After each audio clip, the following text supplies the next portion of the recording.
Hi friends, நான் உங்கள் ஸ்வேதா. இப்போது நம்ம ஹெல்தியான டிஃபன் ரெசிபி பார்க்கலாம். அதுக்கு நான் கோதுமை மாவை ஆட் பண்ணுறேன், 2-3 கார்லிக் ஆட் பண்ணிக்கிறேன்.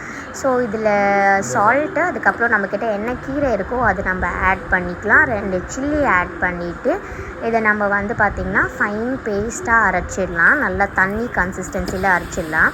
ஸோ உள்ளே இந்த ஸ்ப்ரெட் ரெடி பண்ணுறதுக்காக ஆனியன், டொமேட்டோஸ், அதுக்கப்புறம் நான் குக்கும்பர் ஆட் பண்ணியிருக்கேன். கொஞ்சம் கேபேஜ், அதில் தயிர் ஆட் பண்ணி வச்சுக்கலாம். ஸோ ஸ்ப்ரெட் பண்ணுறதுக்காக நான் என்ன பண்ணியிருக்கேன் அப்படின்னு பார்த்தீங்கன்னா, கேஷ்யூவை நல்லா ஊற வச்சு எடுத்துக்கோங்க. அதில் 2-3 கார்லிக் ஆட் பண்ணிக்கோங்க. கொஞ்சம் சால்ட், பெப்பர், அதுக்கப்புறம் பன்னீர் ஆட் பண்ணி அதை ஃபைன் பேஸ்ட்டாக அரைச்சி அதை எடுத்துக்கோங்க ஸ்ப்ரெட்டுக்காக. ஸோ நம்ம இப்போ ரெடி பண்ண பேட்டரை நல்லா ஒரு நான்ஸ்டிக் பேனில் ஊற்றிட்டு அதை சும்மா நீங்கள் அப்படியே ஸ்ப்ரெட் பண்ணிங்கன்னா எவ்வளோ சைஸ் வேணுமோ அந்த சைஸ்க்கு ஏற்ற மாதிரி ஸ்ப்ரெட் பண்ணிக்கோங்க.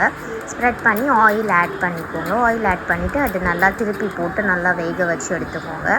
எடுத்துட்டு நம்ம ஒரு பிளேட்டில் நம்ம வச்சுக்கலாம்.